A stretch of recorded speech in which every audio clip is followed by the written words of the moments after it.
και αυτό για να μαθαίνουν μερικοί. Επειδή με δουλεύατε γι' αυτό.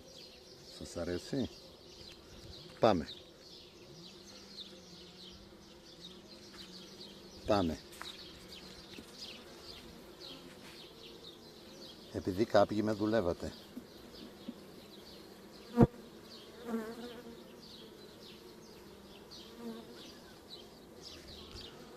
Πάμε στο δεύτερο.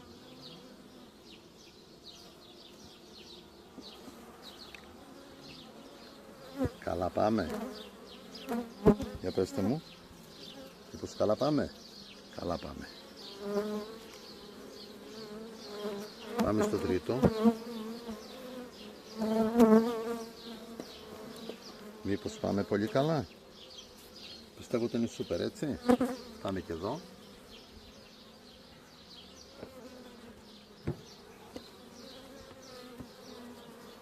Αυτό είναι ένας αφεσμός, ο οποίος έχει γίνει ένα δεκαράκι μελισσάκι και πάει τρένο. Πάει τρένο. Τρένο. Την αγάπη μου σε όλους.